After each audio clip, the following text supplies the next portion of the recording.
All right, technical session number 43. Getting close to the end of the road on these. Windows security settings. We're going to be talking about different types of users, file permissions, and a variety of other things throughout the course of this technical session.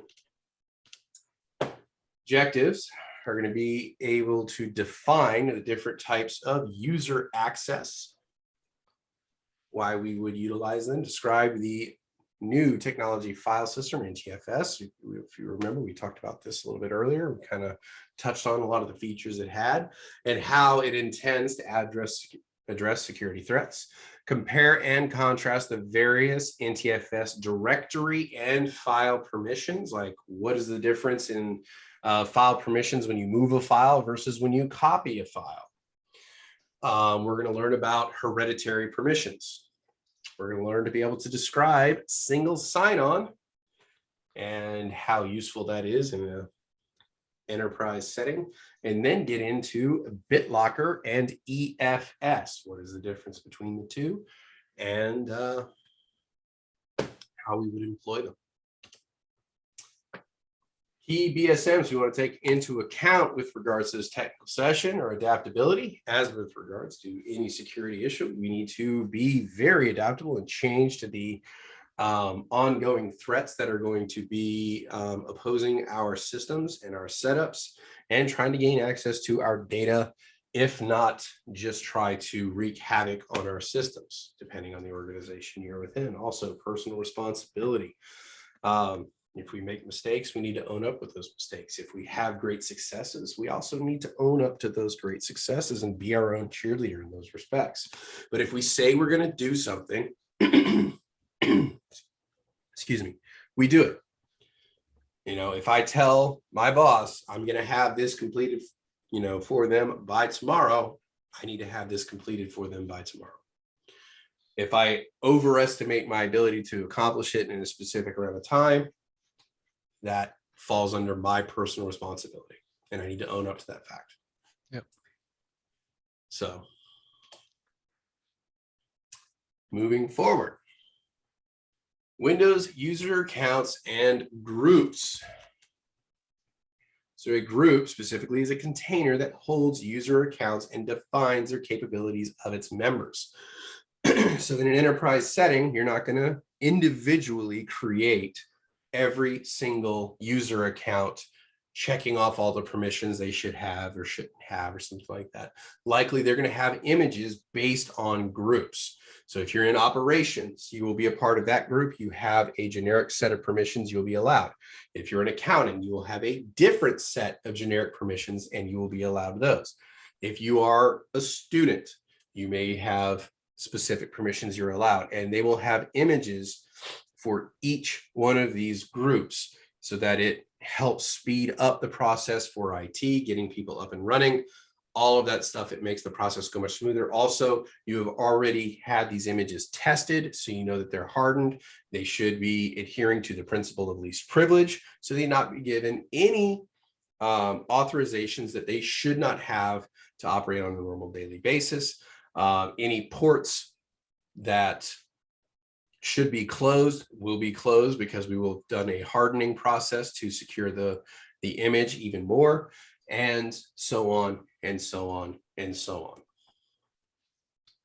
So getting down to single account types, a individual account user can be a member of one of four groups. You have the administrator group, you have the power user group, you have a general user, and then you have a guests group. Now, which one of these should we not allow on any of our systems? Guest groups. Administrators.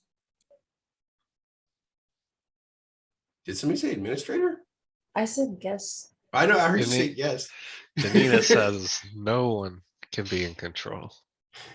It's a free-for-all. That's so quick that sorry. Inmates running the asylum. I love it. All right. So no, guest users should be removed from your systems. There should not just be an open account for somebody to kind of come in and access your system. So guest users scratched off. But administrator, power user, and users would be the standard three you would typically come across on your regular basis.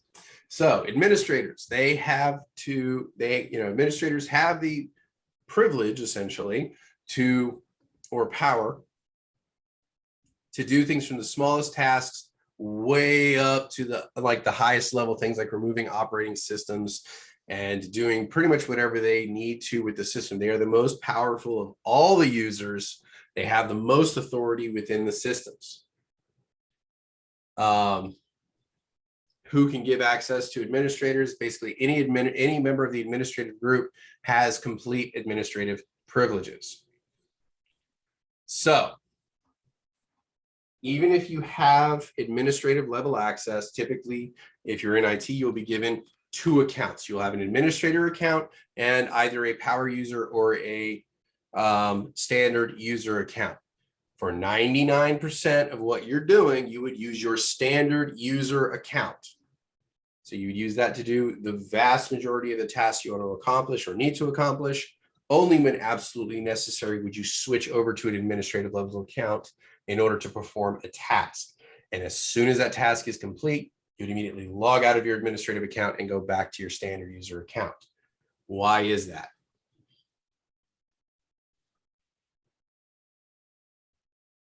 Is it so someone else can't get onto it, change anything? Or There you change go. anything by mistake? The longer you are in an administrative level account, the more risk there is to that particular account.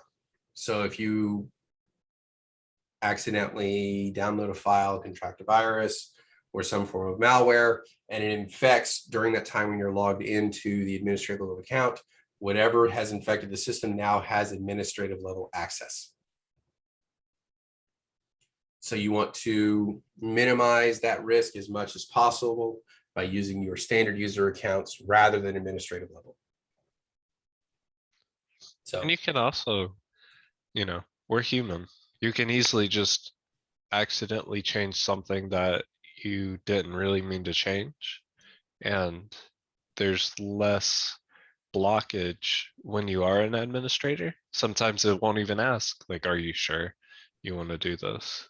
It'll just say you're an admin and let you go through. But if you're on a standard or power user level, it'll be like, hey, you need certain permissions to be able to do this.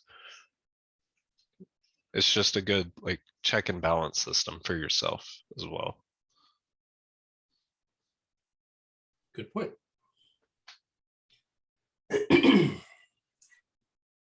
All right, next level down, power user. Gives read and write permission to the system, allows you to install most types of software, but not allowing to change key operating system files. So it won't let you mess with the TLL files, essentially mess around with your registry or anything along those lines. This is really great for people who are developing and testing software. They tend to be power users. So this allows them the access they need to be able to perform the functions for their day-to-day jobs, but not giving them full administrative level access. So it is kind of an in-between account with privileges somewhere in between a administrator level and a regular user account.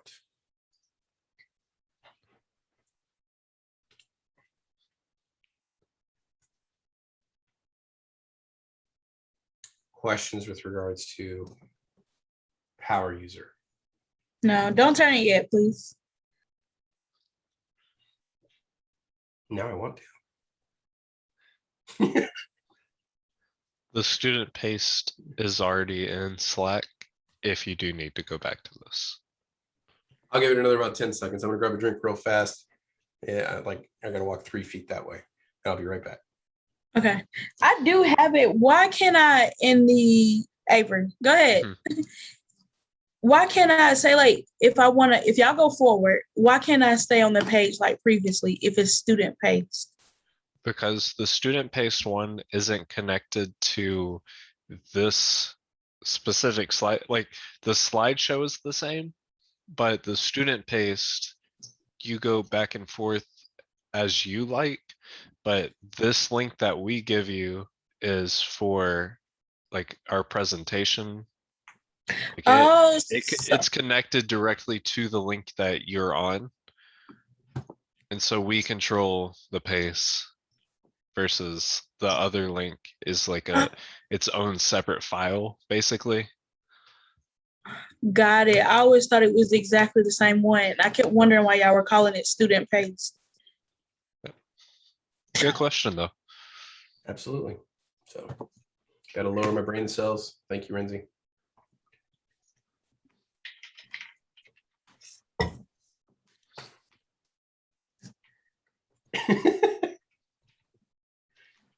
All right. Moving along, we have standard user. They can read and write permissions to their own profile only, but cannot modify system-wide registry settings or access critical system files.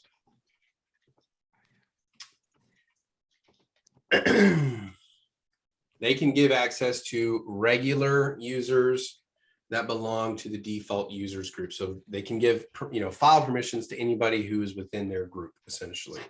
So if we go back to administrators, they can give administration or give access to anybody.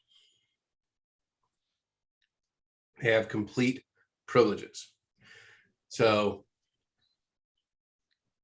the power users can give access to people who need to test software, as well as junior administrators as well. So this is your standard user who you would typically be on this particular type for the majority of your operations. And then finally, we get to guests, which they have the same rights as users, but they can't get to any log files. This is a default account on pretty much any system, and they create a guest group. This is one that we need to remove because we don't want to allow any access to our systems unless we authorize it.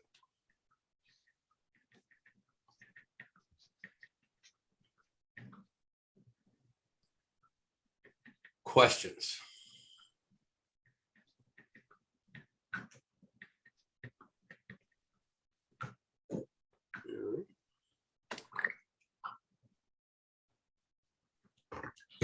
Next, What would you, go ahead.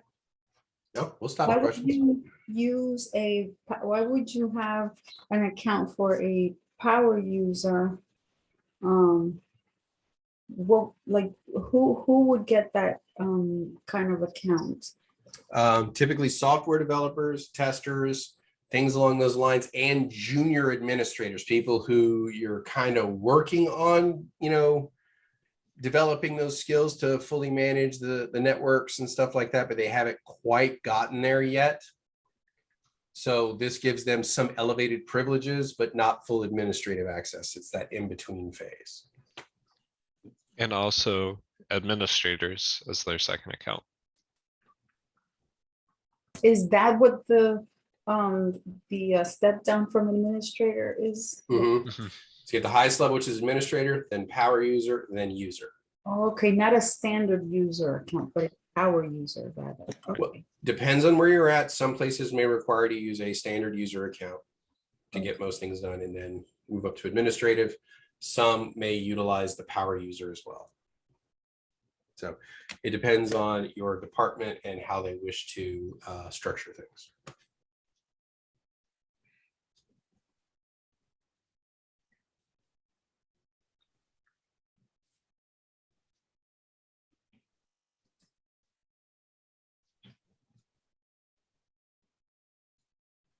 Questions so far?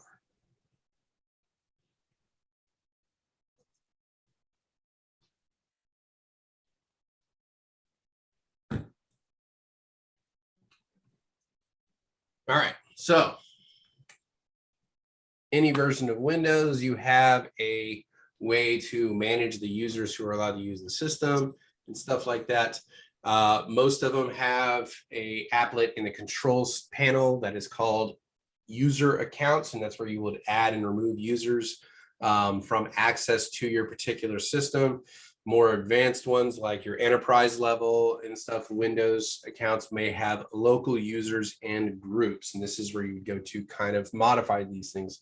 Most people don't realize when they are using the standard sign in on their computers, they're actually signed in as the administrator and they're operating as the administrator all the time on their home computer, instead of having an administrative level account and then creating a user underneath it for, say, yourself, and using that account for the most part. So if you fall into this category, maybe homework for the weekend is to create users on your machine, one for yourself, so that you're not using the administrative level account at all times. Because again, if you contract the virus to your system, it has administrative level access at that point.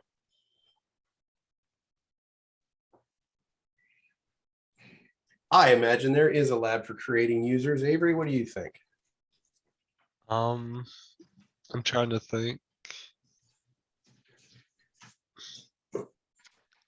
I honestly can't remember, but it's Well, not there's a- overly complicated. There's a lab. There's a lab. I did a Okay. lab. I'm just joking. Okay. There's a lab. However, if the lab isn't enough, there's always the sandbox where you can go and kind of mess around with stuff as well. So The only reason I got confused on if there was a lab on it or not is because I recently had to create a new account for my grandfather's computer, so that way I could take my 1002, and I couldn't remember if I did it. That was my only experience with it, or if I also did it in the lab. So was that before you got thwarted by firewalls? no, that was during. That was during. I had to create a new admin account too for him because he didn't know his password. That is all. Yeah, I have my wife's cousin. I've done a lot of IT work for him, and the guy's overly paranoid and has a bad memory for passwords. So I will go over and I will get everything set up, everything fixed, and be great. Be like, all right, so next week I'm going to come over. We'll start doing this part of the project. And he's like, okay. I go home, I come back. He's locked out of every single account again.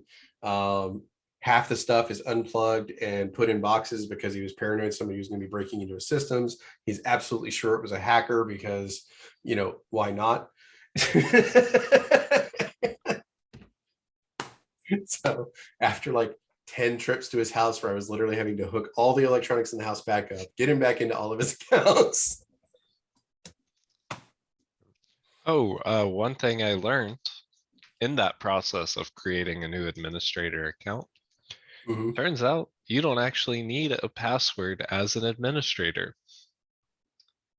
So when it'll say, you know, you need admin permissions, type in your administrative password. If you don't have a password, you don't It put doesn't anything require there, one. but the prompt still shows up. So you just hit enter and it goes through. And that is when I found That's out terrifying. that my grandfather did not have an administrative password. That's hilarious.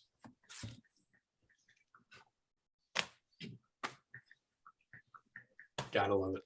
I will say though, it did keep me out of the system for a pretty long time Because you're like, because we were I gotta trying so guess the many password. passwords. Yeah. Should have just let in with hit enter. Right. Did he just not put one? Yeah, you still put one apparently. I guess not. He swore up and down that there was a password, and there Man. wasn't. There just wasn't. And I'm not gonna have this argument here because I've already had a heated argument with him over whether or not he did have one. So That's hilarious.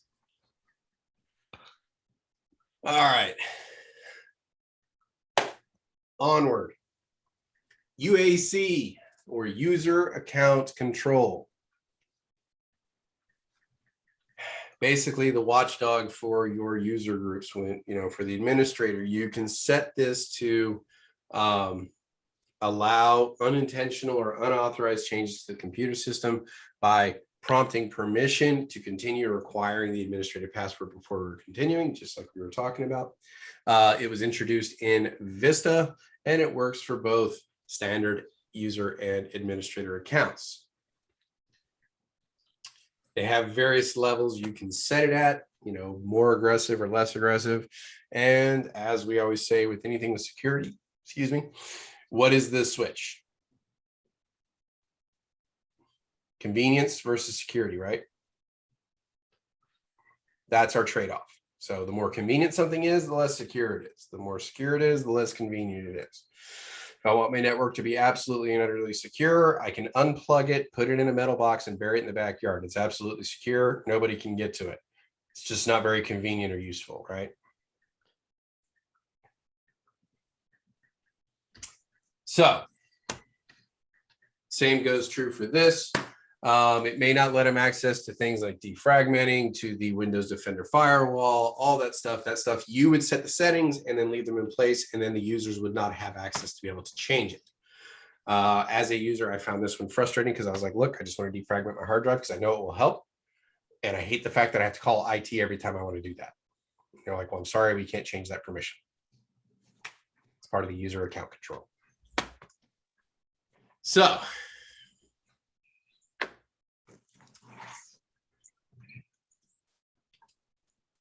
right. Oh, sorry. The various levels you can have on it. For instance, like never notify me. I highly don't recommend that one. Notify me only when programs try to make changes to my computer. Or notify me only when programs try to make changes to my PC. And then always notify me. I also highly don't recommend always notify me, because you will get blasted every 10 seconds, just ding, ding, ding, ding, ding, just constantly notifying you every time something's trying to change. So people tend to fall somewhere in the middle on this particular issue, mostly. Parental controls. Wonderful tool. I just highly recommend you figure out how to implement these before your children do. Yep. True story. When I was a child, my parents bought a TV with parental controls on it, installed it in the living room because they were going to try to block us out of like HBO and a couple other different channels and stuff like that. Well, me and my sister were a little more industrious. We figured it out before they did, and we blocked QVC, C-SPAN, ESPN, and all the other stuff. So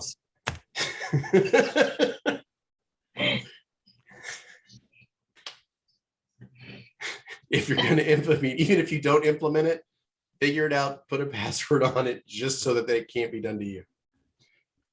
Pro tip. What? So,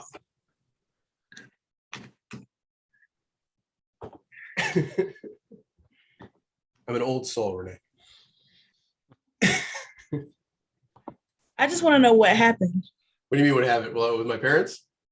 with your punishment. Yeah, that's what I want to know.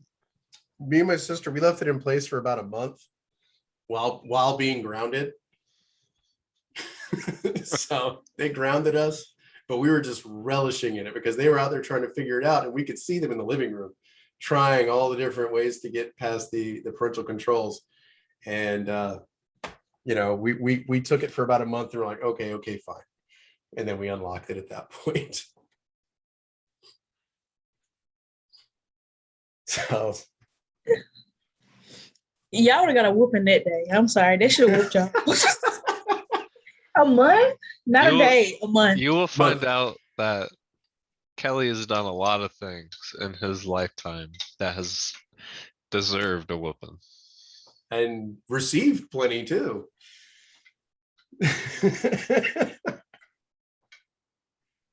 Sometimes you just got to touch the oven to make sure it's hot.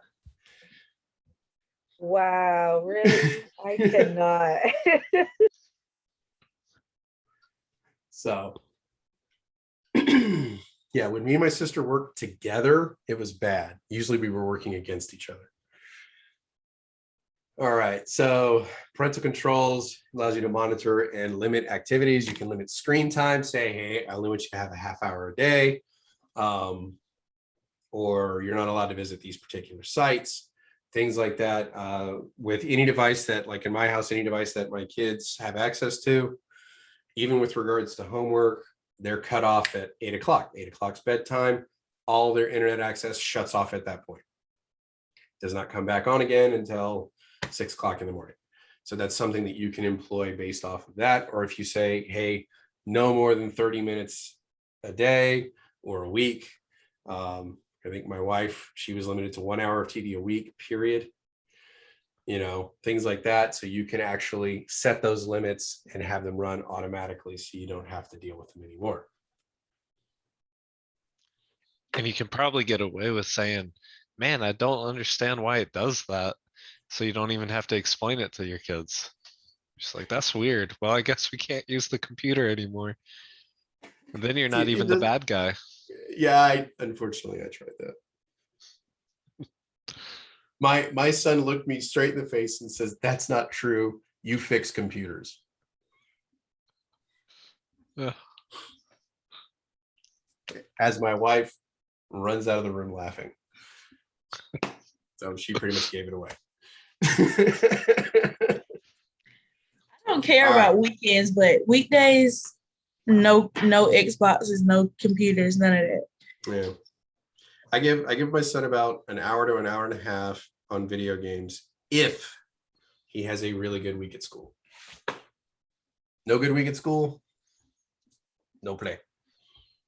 But he can read as many books as he wants. I'm okay with that.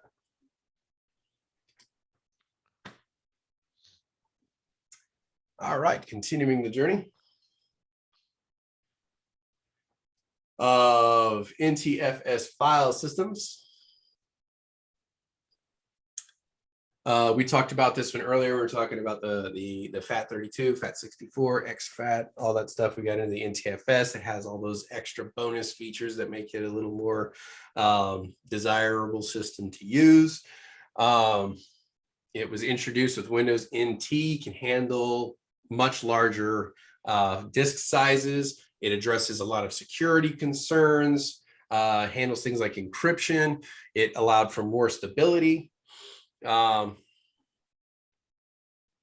With Ntfs, the files, directories, volumes, all that each have their own security levels. Then you have the Ntfs, the security is flexible and it's already built in. So it's a one-stop shop. It's nice. It is possible to convert from FAT32 to Ntfs without losing your data. Big plus.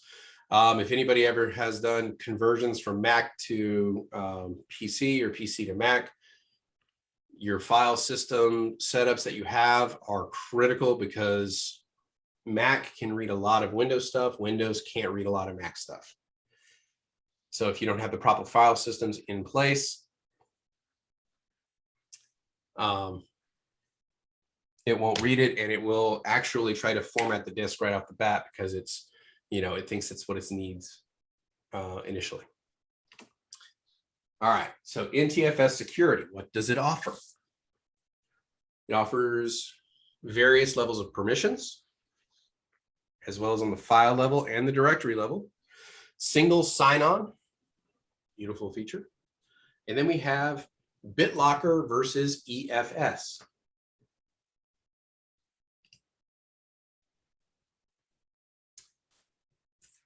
Now, share permissions apply only when users are trying to access files through the network. They don't necessarily matter on the same machine themselves. Local permissions and attributes are used when you're on the same machine.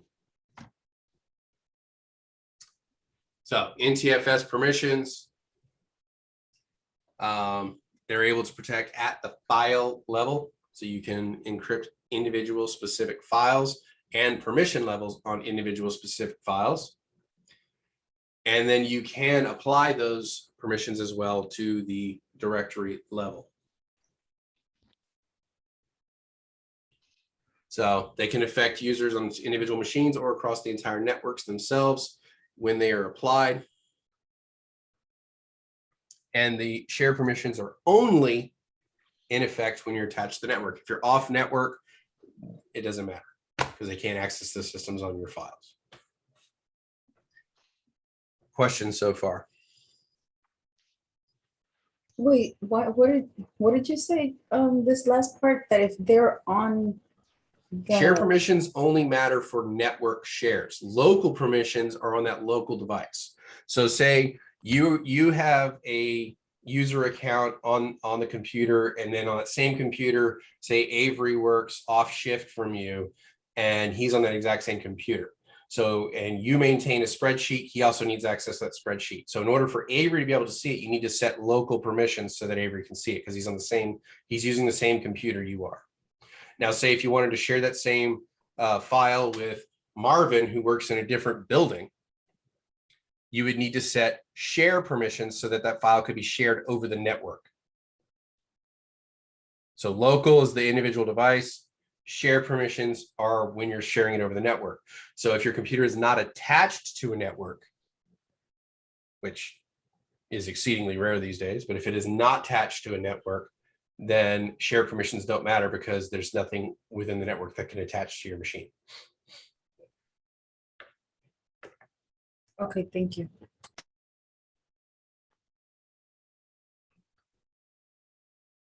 Any other questions?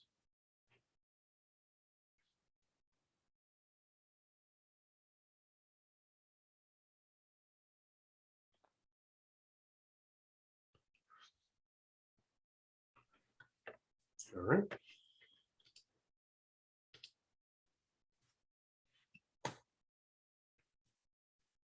Now,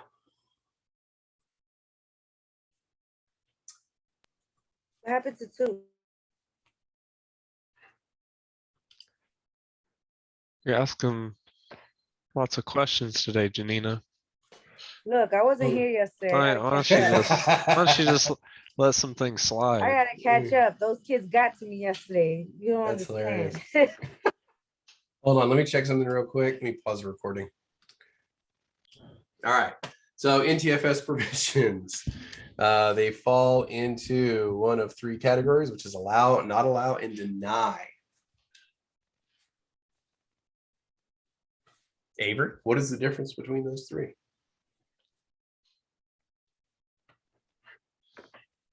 One allows, one does not allow, and one denies you.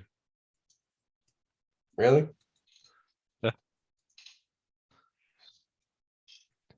Well, I know that allow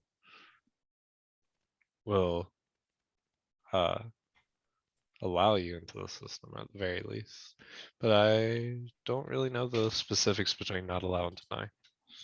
All right. So allow. Right here. I actually had to look this one up because I was trying to figure out the difference between not allow and deny. Yeah, trying to trying to act like I don't know. But you didn't. Let's see. All right. Explicit deny would be to a specific user, which means no matter what, they are not allowed permissions that would be allowed to the rest of the group. So not allow would be like for a whole group. And then you have deny, which is denying a specific person within the group. So say, we all, are in the same group. We have access to specific files, but we get mad at Avery, and Avery shouldn't be allowed access to the files. We can deny Avery specifically within the group.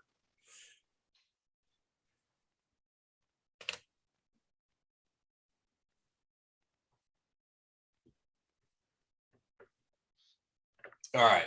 That's why Janina couldn't see the 2-3 slide. She was We denied. denied her. So I was singled out. That's what you're saying? Nah. All right. And then we have different types of permissions set at the folder level. So you have inherited, which means everything inside that folder has the exact same permissions. And then you have cumulative. Hold on, sorry, cumulative, which is specific to the member, and it allows read and write within that particular file. And it would hold just to the file, but not all the subdirectories and subfolders within it. So just that file. So anything underneath it, it wouldn't hold to, just specifically to that file.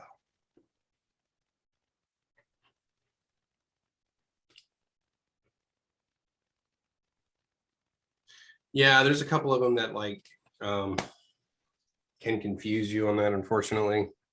Like I had a hard time the difference between a, what was it, a container and a VM. What was the difference between a container and a VM? And it literally took me through security before, like Security Plus, before I finally hammered out the difference between the two. So there's going to be pieces where it just doesn't quite fit. And I'm not going to lie, IP addresses didn't fully make sense to me until I got into Network Plus. Then they started really making sense to me, because it just seemed so arbitrary how the numbers were picked out. It just didn't make sense. And then when I got to Network Plus and it fully explained, you know, what was going on, then I was like, oh, okay, well, now that makes sense. So now the difference between copying and moving. So if you copy a file, then the file permissions that were originally on it are going to be placed on the newly created folder, regardless of what permissions, excuse me. You would set, if you copy it, you would set permissions on the newly copied file, regardless of what permissions were in the original. So you have it, you know, you create the new file, then you can set the new permissions, and regardless of what was on the original, you can set it. If you move a file, on the other hand, it is going to attempt to keep all of the same permissions that it had from the original spot. So if I move the file from Avery's folder over to my folder, then wonderful, the folder has been moved, but all the original security permissions, like Avery not wanting me to be able to write or execute to that file, carry over even though that I've moved it. Now, if I copy the file, I can set whatever permissions I want on it, as long as I have the ability to copy that file.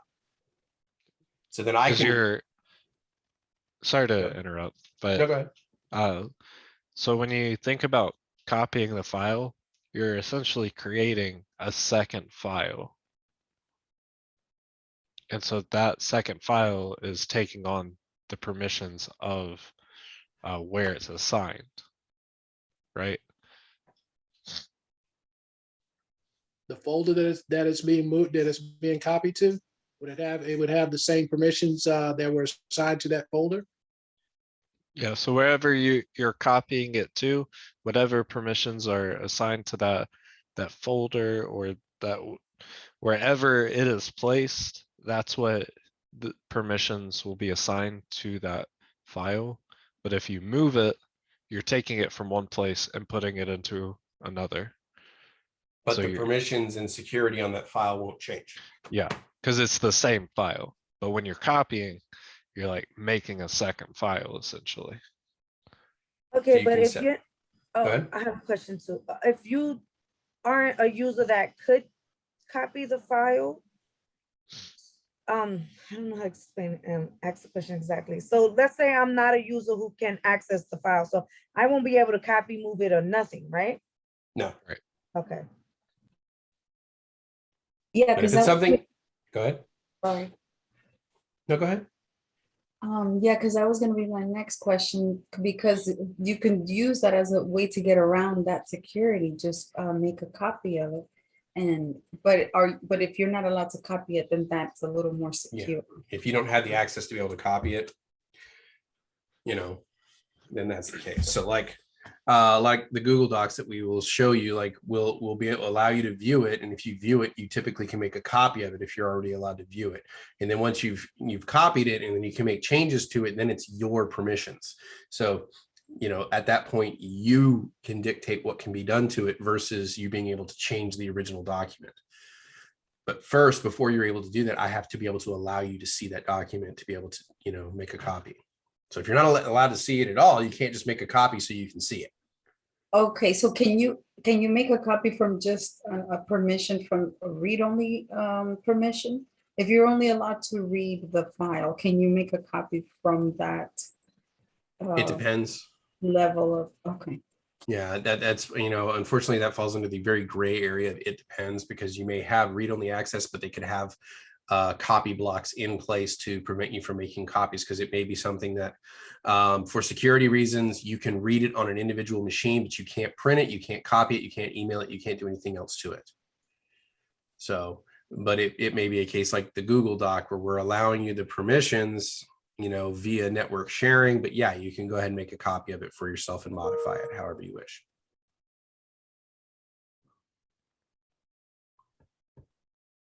Anything to add to that, Avery? I mean, it just goes back to when you're making that copy of that original Google Doc, you're making a second copy of it.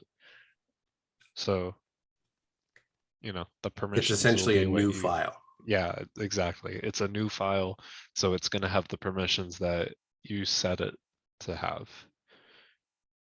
based off So of if where you it's move a saved. copy and, I'm sorry, I didn't mean to cut you off. If you You're move a good. copy and it's read only, then it will stay read only, is what you're Yes. saying, right? Okay. Well, don't It'll- confuse yourself by saying move a copy. You're moving a file. I'll because move the whole you're- file, you mean? Yeah, because you're blending two things. Okay. You're blending moving and copying. So in order not Okay. to be more specific with your language, you're moving a file. When you move a file, the same permissions and security and whatever that was in place when it was in its original file will remain the same when it moves to a new file. If you copy it from, say, Avery's computer to my computer, if I've already got the permission to copy it, I can change the permissions on it.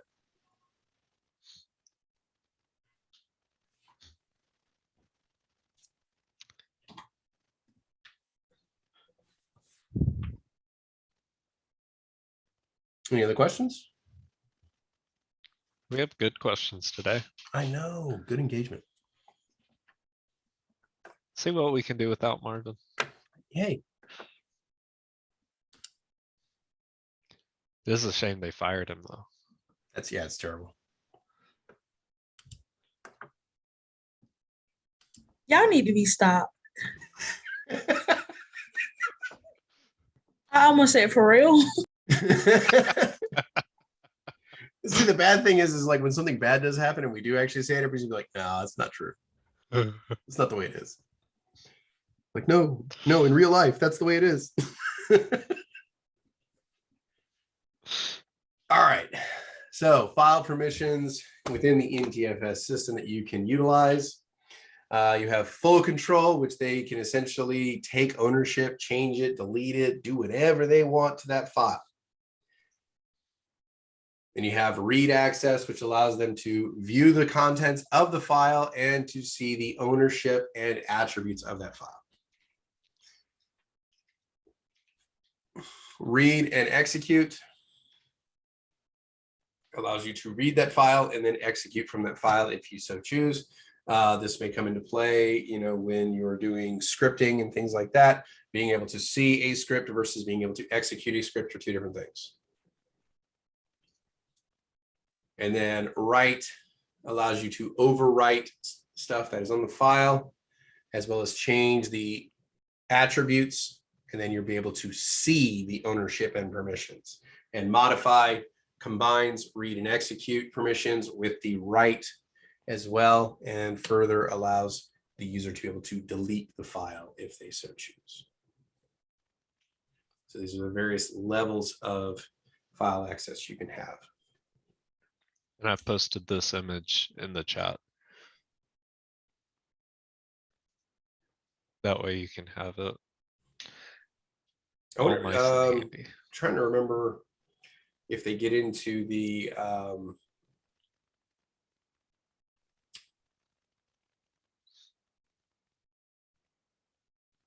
remember the binary for changing like the different file permissions in the command line. They do in Coursera. Okay, which is like 1 through 7. Yes.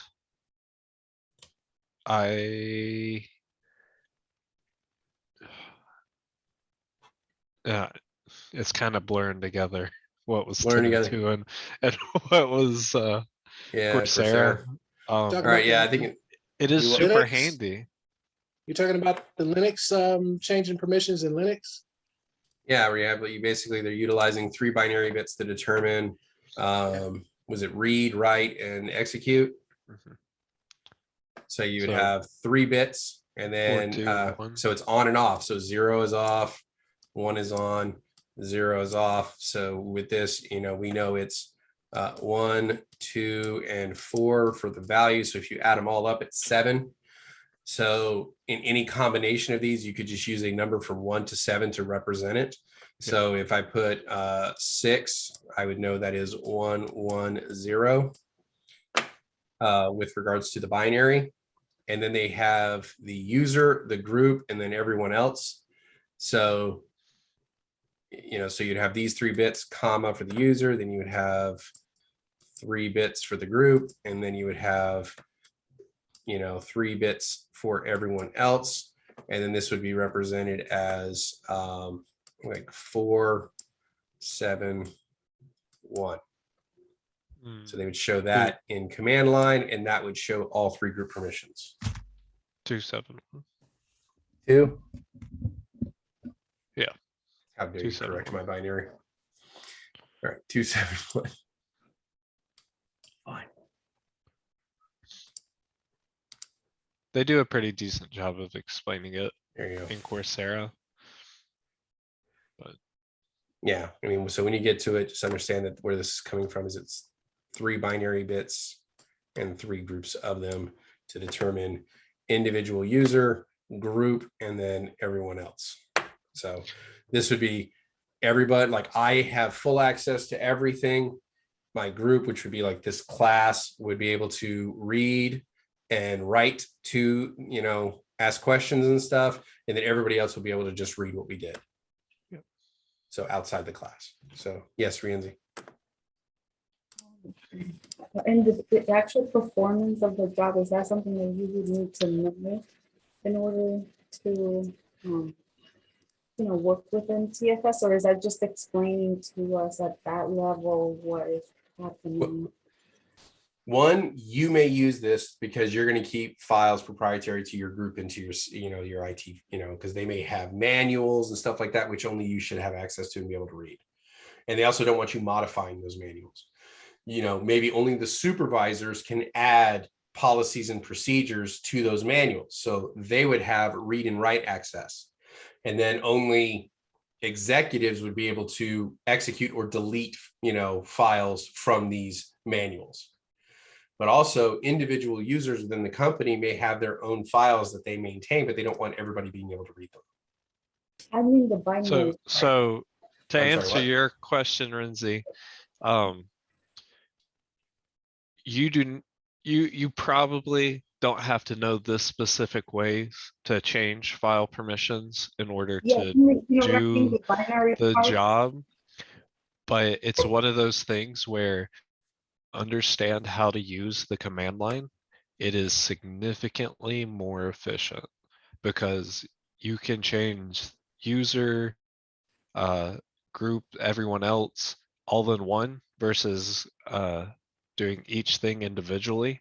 Yeah. And so understanding this binary method, understanding that you can just do 777 when you're changing permissions will change everything to like let everybody have complete control. Oh, I see. That's It's what the it's just a permission- way of making it more efficient. But more than likely, you're not going to have to know how to do that. It's just helpful to be able to do that if, you do move up to that administrative level where you do need to change permissions for Entire all the groups. different groups. Yeah. Yes, Taj.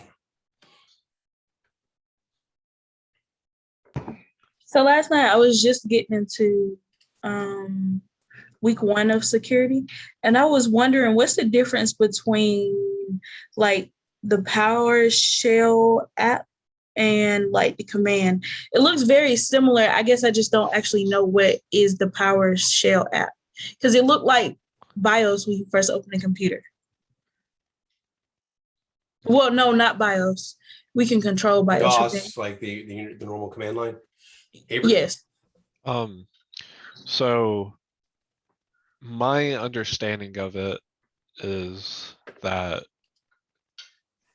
the PowerShell might have some different commands that you can use that I think can be shared with Linux systems. I believe it's a little bit more robust. You can change the colors of the background and your text and stuff. So it can be a little easier to work with. It's kind of like command line with a little bit more bells and whistles. Like you Right. have a little more maneuverability, but understand that the shell is kind of a way that can talk to the kernel as well as the GUI system. So it's it works in between those layers. Yeah. So I mean they're basically the same, but PowerShell it's just got a little bit more to it. But you can do basically the same things. Who watched the video, the T-50 video with Diego leading the conversation on scripting and all that stuff? That's where they get a lot into like the different versions like PowerShell, Java, and all that kind of fun stuff, talking about scripting, and he does a pretty good job of laying that stuff out and explaining it. So I think that video is pinned in the group chat. If you have not had a chance to watch it, I do highly recommend it. I think it'll make more sense. You know why he highly recommends it? Because he's not teaching it to you. Pull myself back. Do you have another question, Tasha? Okay, sorry, go ahead, Renzi. No, I think after this class, that video will make more sense. Yeah, that was typically one of the last technical sessions you would get to. Yeah, because I watched it and I was a little lost. Yeah, Avery is hinting at that because I neglected that technical session last cohort, and Avery was getting some questions. He goes, I don't remember going over this. And then he brought it to my attention. I was like, yeah, it's because we didn't. And I still pass, so yeah. Take that. I wanted to make sure you guys had the opportunity at least to get to it. So we went ahead and pre-recorded it, made a video for it so that you guys could go through it. You guys yes. are already ahead of where I was. Yes, Mark. Don't you use PowerShell for Active Directory, or can you get there from command line too? I believe you need to use PowerShell for it.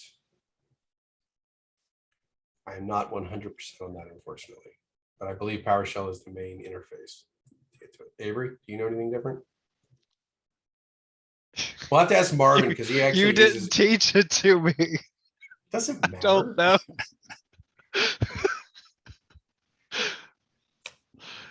I may have taught you everything you know, but I didn't teach you everything I know. So yeah, we'll have to ask Marvin because he's got actual experience in Active Directory. So I think Pozo has a question. yes, Humberto.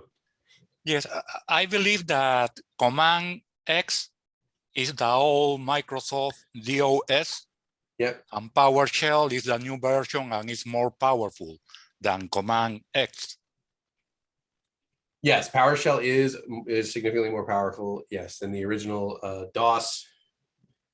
Does anybody remember QDOS, what it stood for? It was a disk operating system. Oh, no, saying QDOS, not just DOS, QDOS. They call it the quick and dirty operating system. Because it was very, very basic to get things, and then it moved into more DOS, which is the disk operating system, and then built on it from there. All right. So here is a graphical representation of it when you're in the GUI system and working with the files. For today, or excuse me, to be able to change permissions actually within Windows rather than using command line, you can actually get to, when you go to the permissions on the file, go to advanced, go to security, and then for each individual file, you can set the individual permissions on it as you so choose.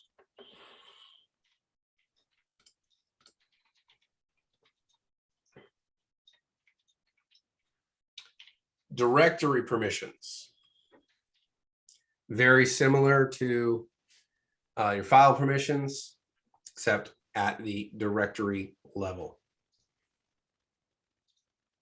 So you notice that a lot of this, they replaced file with directory and kind of implemented it across this.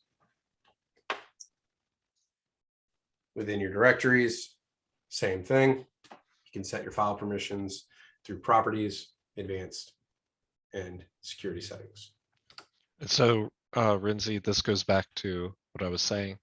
You know, you can go through the GUI and it's pretty clear what you're doing. You can see exactly what you're changing, what permissions you're giving.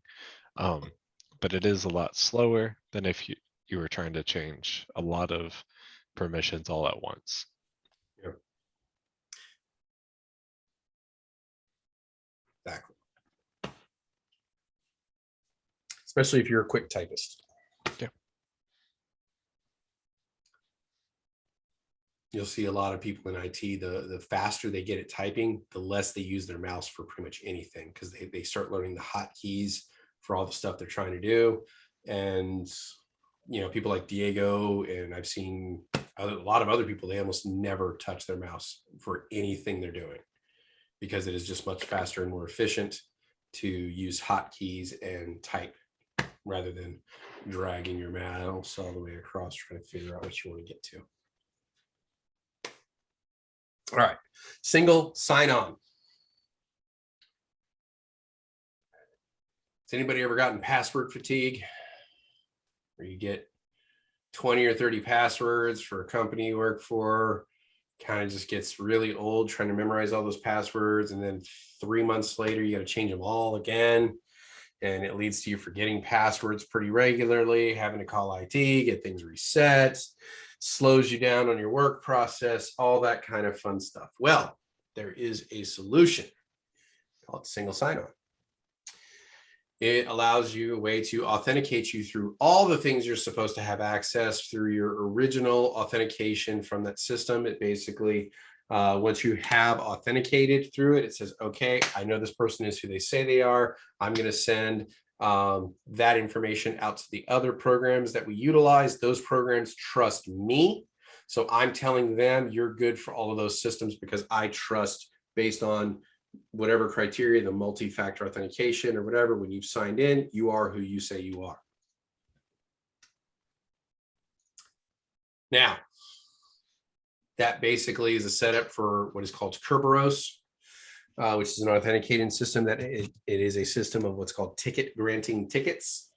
So once you have signed in and authenticated, it grants you a ticket. That ticket gains you access to everything else. You don't need to know a whole lot about Kerberos unless you know, when you continue on into network and security, Kerberos becomes a little more important. All right. So this reduces password fatigue. It allows you to retain security through the use of complex passwords, because you could set like all Greek characters for your password, you know, for these other systems. And then as long as you're using the single sign-on, it doesn't matter, because your single sign-on is essentially authenticating these other systems anyway. So you just need to remember the original password to get you in the system. It reduces your IT costs. because help desk does not have to spend so much time resetting passwords. Granted, for the most part, this process is automated mostly nowadays. Although not too long ago, in an IT help desk scenario, you would literally have a single person that their sole job, day in and day out, it was usually the intern or the newest person on the team. Day in and day out, all they did was reset passwords. That was their job. Then some IT professional apparently got really angry about this and wrote a script to automate that process so he didn't have to do it anymore.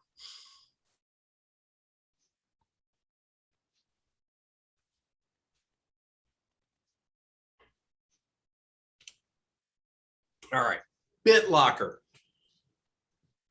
Talked about this quite a few times. This is whole drive encryption. It encrypts the entire drive. If the files are altered, it will not, like if the drive is moved to another system, it will not allow it to boot. And it does this by locking that drive to a particular machine to help prevent people from just stealing the hard drives out of it. Because it's a lot easier to walk out with just a little hard drive than it is to try to walk out with the entire tower. What in that tower allows it to lock the drive to that system?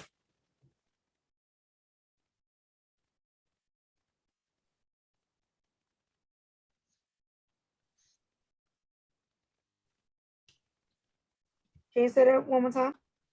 So BitLocker encrypts the entire drive and it allows the system to be locked to that hard drive. So like that tower locked to that particular hard drive. So I couldn't just steal that hard drive out of that tower, put it in another tower and unlock it. I would have to have that specific tower. What on that tower is preventing me from being able to move that hard drive from one computer to another? TPM. Which is also called what? The Trusted Platform Module Very good. Where's it Well located? done. on the motherboard is It is an on- encryption coprocessor. Yes, it is a firmware processor soldered onto the motherboard. Trusted platform module. Very good. That will be a test question. Yes. You will see that question. We all saw that question. You said it's All right. soldered onto the motherboard? Yes. Okay. It is a firmware chip soldered onto the motherboard, and that is what tells the BitLocker, yes, I am the correct motherboard for your drive, and I have the keys to help you unlock. Yes, Ramsey. Can you explain the difference between BitLocker? They're saying that there's a difference between the utility BitLocker and then just BitLocker. So BitLocker versus BitLocker, I feel like I don't understand. What So there's a utility BitLocker. is it? There is BitLocker To Go, and then there's BitLocker to my knowledge. Well, it's Since like, I Huh? think she refers to EFS and BitLocker, the difference between the two Okay. of them. If you're referring to the difference between EFS and BitLocker, we will get to that. no. The book says that CompTIA sometimes refers to the utility as BitLocker or quote unquote BitLocker, while it is officially known as BitLocker. It just What is had- the what page number you on? That's 1263.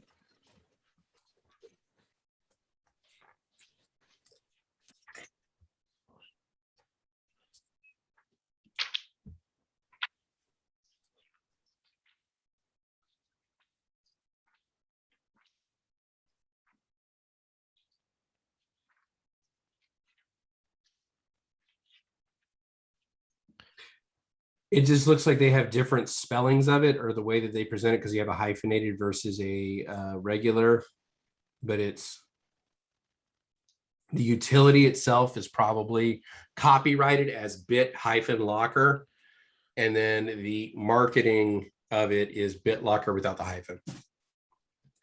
Just kind of letting you know that those words are synonymous. They mean the same thing. Okay, I thought maybe they were talking about two different things. Programs. Yeah, like maybe there's an actual physical lock, like what you're showing here versus. Yeah, no. What it's stating is like there's different ways it can be presented the way it looks, but both are synonymous. They mean the same thing. Okay, thank you. No problem.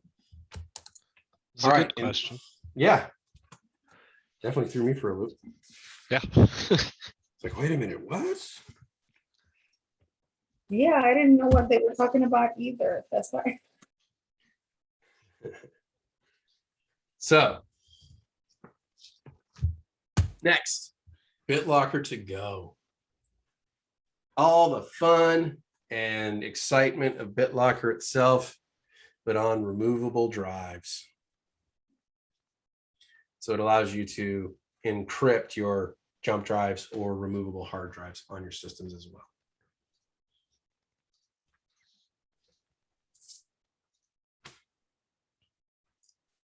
Typically, it's on the thumb drives. All right. EFS, or Encryption File System. It is a wonderful encryption tool where BitLocker encrypts the entire drive. EFS works on the file level, so you can just use it on specific files. Now, you may be asking yourself, why not just encrypt the entire drive? Seems like it makes much sense, right? Just protect everything. You may not necessarily need to encrypt everything, and understand that the process of encrypting and decrypting things as you are saving them and or opening them and using them takes processing power. And the more you're saving and writing and reading from the drives, it's going to slow the systems down more and more and more. Encryption takes a lot of processing power to be able to accomplish. So targeting it to specific file systems rather than the entire drive as a whole uses significantly less processing power and allows you to operate much faster. So I may not need to encrypt my fantasy football picks. I don't know, it depends on the pools you're in. But I may not need to encrypt that, but my accounting data, I may want encrypted. So every time I go look at my picks, I don't necessarily need it to decrypt and re-encrypt every single time I'm working on it.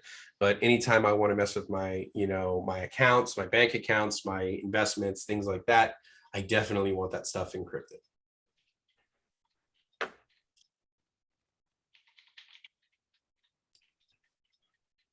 So BitLocker, whole drive, EFS, individual files.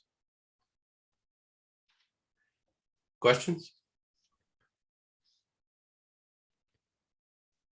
That'll also be a test question. Seems like we say that a lot during these technical sessions. Yeah. You mean the difference between BitLocker and EFS? Yes. Just So knowing you may that, say something like, if I want to encrypt a individual file, which program would I use? or it won't say it exactly like that, but it'll be talking about encryption, and it'll say either like files or like drives, and that's your key distinction. Exactly. Yes, Umberto. Yes, if you use BitLocker To Go with your USB, you are not allowed to use your USB on another machine. I believe you can with passwords, sign-ons and passwords, because BitLocker To Go is not as extreme as far as having to be with the exact same system, but it will require more security to get into it. But at least that's my understanding of it.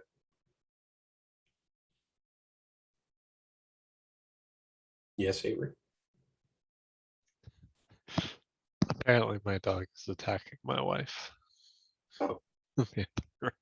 We will call henceforth called Cujo.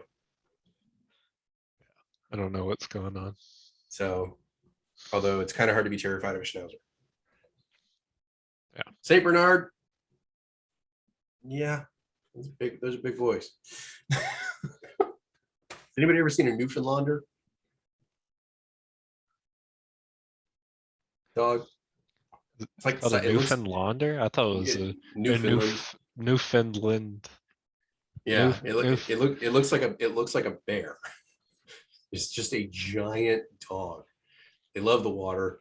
My dad's friend has like 4 of them. When they moved into their house in Olympia, their neighbors called animal control thinking bears were loose in their yard. They're just massive dogs, very sweet natured. So, any case. All right.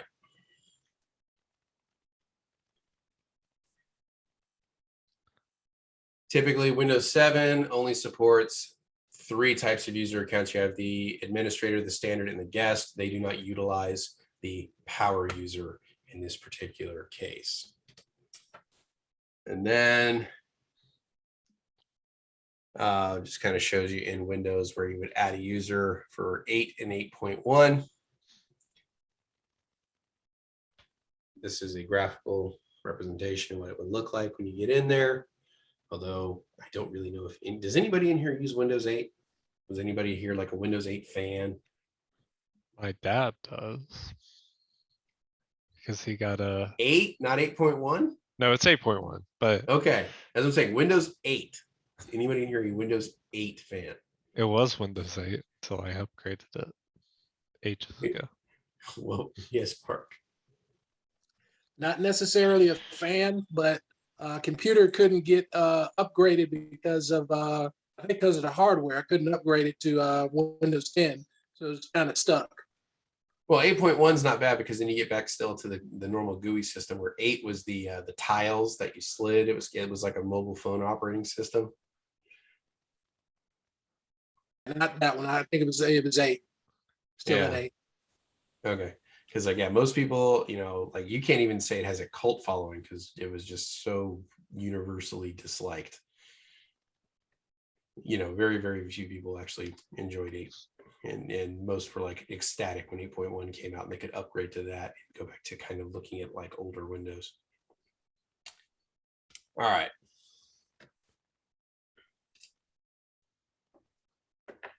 There we go. So now at the end of this particular technical session, we should be able to define different types of user access, like the administrator, the power user, the standard user, and the guest. Describe the new technology file system and how it intends to address security issues through encryption, file permissions, directory permissions, as well as being able to describe single sign-on, BitLocker, and EFS.